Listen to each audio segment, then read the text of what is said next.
안녕하세요. 오늘 저희랑 같이 아주 흥미로운 한 인물의 삶 속으로 한번 깊이 들어가 볼까요? 네, 정말 극적인 변화를 겪은 인물이죠. 맞아요. 박해자에서 증인으로. 아니, 어떻게 이런 변화가 가능했을까요? 오늘 바로 그 당사자의 목소리로 직접 한번 따라가 보려고 합니다. 네, 사도행전 22장에 나오는 바울의 증언이죠. 맞습니다. 사도행전 22장이고요. 배경은 예루살렘이에요. 바울이 지금 자기를 거의 죽일 듯이 달려드는 유대인 군중 앞에서 자신을 변호하는 그런 상황입니다. 상황 자체가 굉장히 긴박하죠. 그렇죠. 근데 여기서 첫 번째로 좀 재미있는 점은 바울이 당시 유대인들이 쓰던 아람어로 말을 딱 시작하니까 그렇게 소란스럽던 군중이 일단 조용해졌다는 거예요. 아, 언어가 일단 통하니까요. 네, 잠시나마 뭔가 연결고리가 된 셈이죠. 신기하네요. 이번 시간에 저희는 이 기록을 좀 자세히 들여다보면서 바울이라는 인물에 겪었던 그 급격한 변화했잖아요. 그 핵심 동력이 뭐였는지 또 그가 전하려던 메시지가 뭔지 이런 걸 좀 이해해 보려고 해요. 도대체 무엇이 그를 그렇게 바꿨을까? 이게 핵심 질문이겠네요. 그렇죠. 동족 그리스도인들을 막 잡아 가두던 사람이 이제는 목숨 걸고 그 믿음을 증언하게 된 거니까요. 정말 대단한 변화죠. 자, 그럼 한번 시작해 볼까요? 자신들을 핍박했던 바로 그 사람이 이제 군중 앞에서 자기 변화를 설명하는 이 장면, 여기서부터 이야기가 진짜 흥미진진해집니다. 네, 기대됩니다. 먼저 바울이 자기를 어떻게 소개하는지 한번 들어보죠. 나는 유대인입니다. 딱 잘라 말해요. 길리기아 지방 다소에서 태어났지만 이 예루살렘에서 자랐습니다. 자신의 정체성을 분명히 하는군요. 유대인이라는 거, 그리고 예루살렘과의 연관성. 네, 그리고 당시 최고로 존경받던 율법학자 가말리엘, 그 문화에서 조상들 율법을 아주 엄격하게 배웠다고 강조해요. 그러니까 정통 유대교 교육을 제대로 받았다는 거죠. 맞아요. 그러면서 오늘 여러분 모두처럼 나도 하나님께 열심인 사람이었습니다. 이렇게 말해요. 아, 일단 공감대를 형성하려는 시도네요. 나도 당신들과 같았다. 그렇죠. 지금 자기한테 막 적대적인 군중인데 그들과의 공통분모? 하나님을 향한 열심을 먼저 꺼내는 거죠. 그러면서도 과거에 이 즉 초기 기독교 신앙을 따르던 사람들을 자기가 얼마나 극심하게 미워했는지 솔직하게 인정해요. 숨기지 않는군요. 네. 그의 과거 행동에 대한 묘사는 와, 진짜 좀 충격적이에요. 그렇죠. 나는 이 돌을 박해해서 사람들을 죽이기까지 했고 남자든 여자든 가리지 않고 묶어서 감옥에 넘겼습니다. 죽이기까지 했다는 표현은 정말 무섭네요. 네, 단순한 반감이 아니라 정말 생명을 위협하는 수준의 박해였던 거죠. 그 정도의 열심 혹은 광기였을 수도 있고요. 근데 이게 그냥 개인적인 열심이 아니었다는 점도 분명히 하는데요. 네, 그렇죠. 공식적인 차원이었죠. 대제사장하고 또 모든 장로들, 그러니까 유대교 최고 지도자들이죠. 맞습니다. 산헤드린 공회원들이요. 이 사람들이 자기 증인이라고 말을 해요. 그들에게서 직접 다마스크스에 있는 유대 공동체에 보내는 공문 같은 걸 받아냈다고 하더라고요. 네, 일종의 체포영장 같은 거였겠죠. 맞아요. 임무가 아주 명확했어요. 다마스크스에 있는 그리스도 신자들을 찾아내서 결박한 다음에 예루살렘으로 끌고 와서 처벌받게 하는 것. 개인의 신념이 공식 권력과 만나면 정말 무서워질 수 있다는 걸 보여주네요. 바로 그렇죠. 그런데 바로 그 임무를 하러 가던 길에서 그의 인생을 완전히 뒤집어 놓는 사건이 터집니다. 네, 그 유명한 다마스크스 도상의 사건이죠. 네, 정오쯤 됐을 때래요. 갑자기 하늘에서 아주 강렬한 빛이 자기를 확 둘러쌌다고 해요. 한낮인데도 불구하고 엄청난 빛이었나 봐요. 그렇죠. 너무 강해서 땅에 엎드려질 수밖에 없었고 그때 목소리를 듣는 거죠. 사울아, 사울아, 네가 왜 나를 박해하느냐? 여기서 사울은 바울의 원래 히브리 이름이죠. 맞아요. 바울은 반사적으로 묻습니다. 주님, 누구십니까? 네, 그럴 수밖에 없었겠죠. 돌아온 대답은 정말 상상도 못했을 거예요. 나는 네가 박해하는 나사렛 예수다. 와, 자기가 없애려고 했던 바로 그 운동의 중심 인물, 이미 죽었다고 생각했던 예수가 직접 자기한테 말을 건 거예요. 이 순간 진짜 머릿속이 하얘지지 않았을까요? 정말 그렇죠. 모든 게 무너져 내리는 순간이었을 겁니다. 근데 이 음성이 정말 중요해요. 네가 왜 나를 박해하느냐고 묻잖아요. 네, 그냥 내 백성을 박해하느냐가 아니라 나를 박해하느냐. 맞습니다. 박해받는 신자들과 예수님 자신을 완전히 동일시하는 거예요. 이건 그냥 동정심 정도가 아니라 예수와 그를 따르는 사람들 사이에 있는 아주 깊고 신비로운 일체감을 보여주는 거죠. 아, 그러니까 신자들을 공격하는 게 곧 예수를 공격하는 거다 이런 의미군요. 네, 박해의 본질을 완전히 새롭게 규정하는 말이죠. 그리고 또 하나 흥미로운 건 같이 가던 사람들은 빛은 봤는데 그 목소리가 무슨 뜻인지는 몰랐다는 거예요. 아, 소리는 들었을지 몰라도 의미는 몰랐다? 네, 그만큼 이 경험이 사울, 그러니까 바울 개인에게 주어진 아주 특별한 계시였다는 걸 보여주는 거죠. 정말 엄청난 충격 속에서 바울이 할 수 있는 질문은 딱 하나였어요. 주님, 제가 뭘 해야 합니까? 네, 이제 방향을 잃었으니 물어야죠. 그러자 지시가 내려옵니다. 일어나서 다마스쿠스로 들어가라. 거기서 네가 해야 할 일을 다 알려줄 거다. 막막한 상황에서 구체적인 지침이 내려온 거네요. 네, 그런데 이 사건은 영적인 충격뿐만 아니라 바로 육체적인 결과로 나타났어요. 바울이 그 빛 때문에 눈이 멀어버린 겁니다. 아, 시력을 잃었군요. 네, 앞을 볼 수가 없게 된 거죠.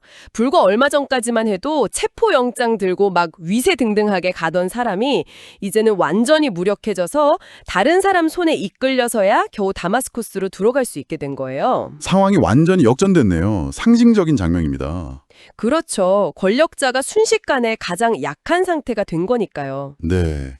그렇게 다마스쿠스에 도착한 눈먼 바울에게 아나니아라는 사람이 찾아옵니다.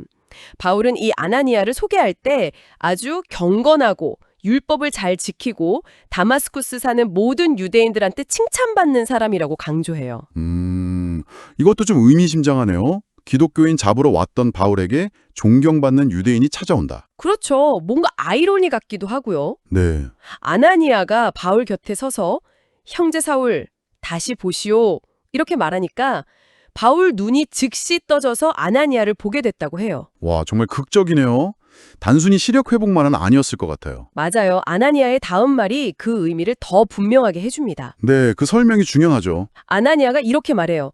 우리 조상들의 하나님께서 당신을 미리 정하셨습니다. 운명적인 선택이라는 뉘앙스네요. 네. 당신이 그분의 뜻을 알고 그 의로우신 분, 즉 예수를 직접 보고 그분의 입에서 나오는 음성을 듣게 하시려고 말입니다. 담에색 도상에서의 경험을 다시 한번 확인시켜 주는 거군요. 그렇죠. 그러면서 결정적인 말을 합니다. 이제 당신은 당신이 보고 들은 모든 것에 대하여 모든 사람 앞에서 그분의 증인이 될 것입니다. 아, 증인. 이게 바로 사명 부여의 순간이군요. 맞아요. 증인이 되라는 이 명령, 이게 지금 바울이 예루살렘 군중 앞에서 자신의 경험을 증언하는 것과 딱 연결되는 거죠. 그렇죠.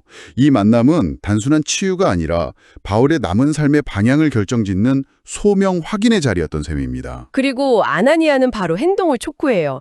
이제 뭘 망설입니까? 일어나 주님의 이름을 부르면서 세례를 받고 당신의 죄를 씻으십시오. 세례를 통한 정결과 새로운 시작을 말하는 거군요. 네, 과거의 죄, 특히 박해자로서의 죄를 씻고 이제 새로운 삶, 그리스도를 따르는 삶에 헌신하라는 거죠. 과거의 사울은 죽고 새로운 바울로 태어나는 상징적인 의식 같아요. 네, 의미가 깊습니다. 자, 시간이 좀 흘러서 바울이 다시 예루살렘으로 돌아옵니다. 그리고 성전에서 기도를 하다가 황홀경에 빠졌다고 해요. 일종의 깊은 영적 체험 상태군요. 네, 그 상태에서 또 주님의 음성을 듣게 되는데 이번엔 좀 뜻밖의 경고였어요. 경고였나요? 네, 서둘러 예루살렘을 떠나라. 여기 사람들은 네가 나에 대해 증언하는 걸 받아들이지 않을 것이다. 아, 예루살렘에서는 안 된다는 거네요. 그렇죠. 근데 여기서 바울의 반응이 참 뭐랄까 인간적이면서도 흥미로워요. 바로 반론하는 것처럼 말을 해요. 뭐라고 하는데요? 주님, 제가 주님 믿는 사람들을 회당마다 찾아다니면서 감옥에 가두고 때렸다는 거 저 사람들이 다 압니다. 아, 자기 과거를 상기시키는군요. 네. 심지어 주님의 증인 스데반이 피 흘려 죽임 당할 때 제가 거기 서서 찬성했고 죽이는 사람들 옷까지 맡아 지켰다는 것도 저들은 압니다. 마치 내가 이렇게 변했는데 이걸 보면 믿지 않겠습니까? 이런 느낌인데요. 맞아요. 그런 뉘앙스예요. 내 과거가 이렇게 악명 높았으니 이런 내가 변했다는 것 자체가 가장 강력한 증거 아니냐. 그러니 내 말을 들어야 하지 않겠냐. 이렇게 생각했던 것 같아요. 일리가 있어 보이기도 하는데요.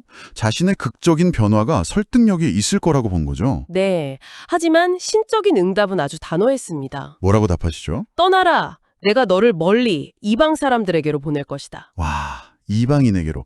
이건 정말 중요한 전환점이네요. 그쵸. 바울의 사역 방향이 유대인 중심에서 완전히 이방 세계로 틀어지는 걸 여기서 명확하게 선언하는 거죠. 그런데 이 명령, 특히 이방인에게로 보낸다는 이 말이 왜 지금 바울의 말을 듣는 예루살렘 유대인 군중에게는 그렇게 받아들이기 힘든 분노를 유발하는 말이었을까요? 아, 그쵸. 당시 유대인들은 자신들이 선택받은 민족이라는 선민의식이 굉장히 강했잖아요. 네, 아주 강했죠. 그런 상황에서 이방인에게 하나님이 관심을 가지고 심지어 사명을 주어 보낸다는 것은 뭐랄까 자신들의 특권이나 정체성에 대한 도전처럼 느껴졌을 수 있어요. 심하면 신성모독이라고까지 생각했을 수도 있겠네요. 충분히 그럴 수 있습니다.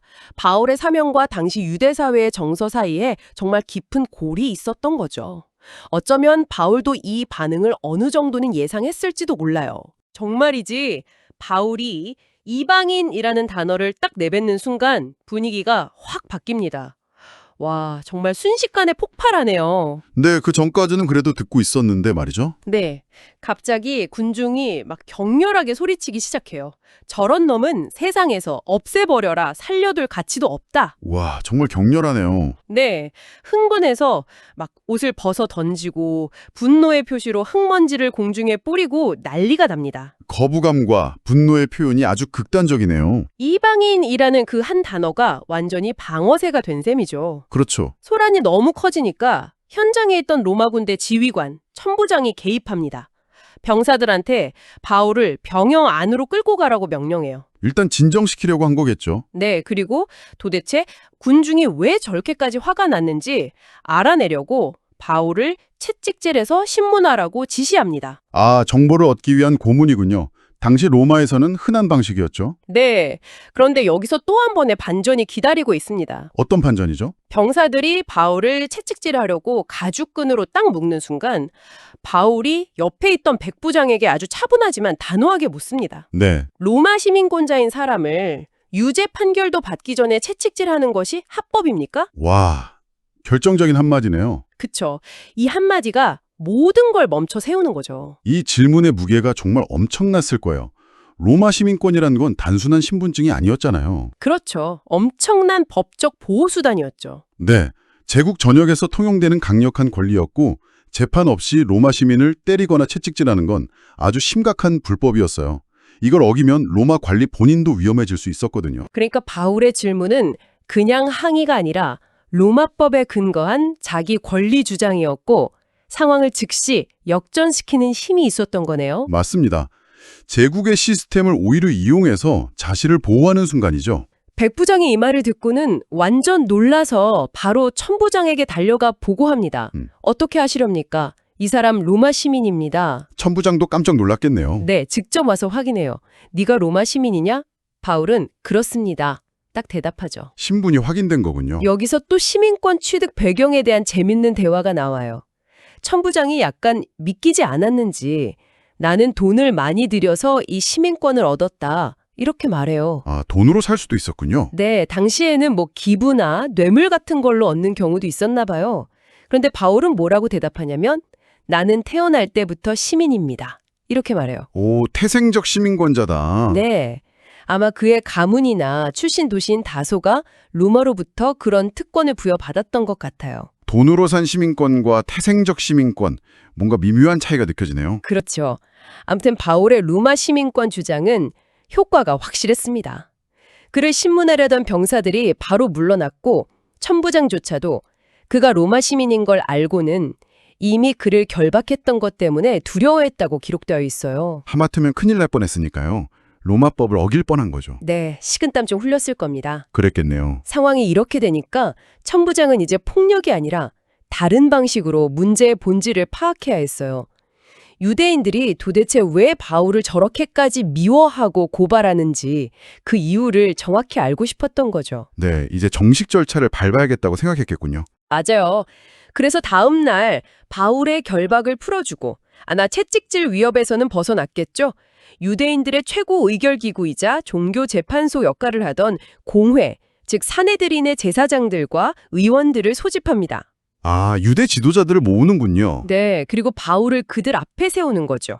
이제 로마법 관점이 아니라 유대 율법 관점에서 이 문제를 한번 따져보자, 이런 의도였을 겁니다. 이야기가 이제 법정 드라마처럼 새로운 국면으로 접어드는 거죠. 정말 흥미진진하게 흘러가네요. 자, 오늘 저희가 함께 깊이 파고든 이야기, 그 핵심들을 다시 한번 정리해 볼까요? 우리는 바울이라는 한 인물이 자기 입으로 직접 들려주는 그 놀라운 변화의 여정을 따라가 봤습니다. 네, 정말 드라마틱했죠.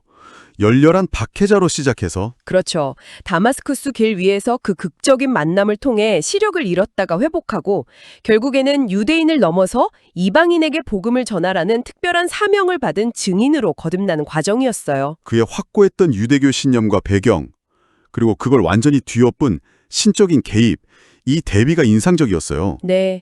그리고 결정적으로 이방인 사명이라는 말 한마디에 터져나온 예루살렘 군중의 그 격렬한 거부 반응. 와, 정말 그 장면은 강렬했죠. 마지막에는 또 로마 시민권이라는 예상치 못한 카드로 위기를 딱 모면하는 모습까지 정말 한편의 드라마 같았습니다. 맞습니다.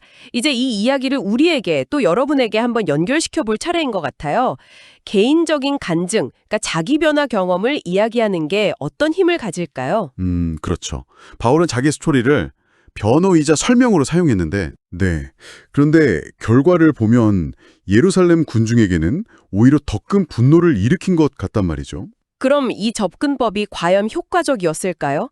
아니면 바울에게 다른 목적이 있었을까요? 생각해볼 문제네요. 그리고 그의 로마 시민권이 어떻게 순식간에 물리적인 위협을 제거하고 상황을 반전시키는지, 이것도 참 흥미롭죠. 1세기 로마 제국이라는 거대한 시스템 안에서 한 개인이 자신의 여러 정체성, 유대인, 그리스도인, 로마 시민 이런 걸 어떻게 활용하고 또 부딪히며 살아갔는지를 보여주는 복잡한 단면 같아요. 네, 정말 그렇네요. 마지막으로 여러분께서 계속 한번 생각해 보실 만한 질문 하나 던지면서 마무리할까 합니다. 네, 좋습니다. 바울은 자기 증언 속에서 예루살렘 사람들은 자기 말을 안 들을 거다라는 경고를 주님께 분명히 들었다고 회상하잖아요. 네, 그랬죠. 떠나라는 경고했죠. 그럼에도 불구하고 그는 왜 예루살렘 성전 앞에서 그렇게 적대적인 군중을 향해서 담대하게 자기 이야기를 다 꺼내놓았을까요? 결국 예상대로 엄청난 반발과 생명의 위협에 직면했는데 말이죠. 거부당할 걸 알면서도 왜 굳이 말했을까? 네, 받아들여지지 않을 걸 알면서도 목숨을 걸고서라도 꼭 전해야만 했던 메시지. 그 동기는 과연 무엇이었을까요? 이것이 한 인간이 가진 신념의 깊이와 확신에 대해 우리에게 뭘 이야기해주고 있을까요? 깊은 질문이네요. 오늘 이 깊고 흥미로운 이야기에 함께 빠져들어 주셔서 정말 감사합니다.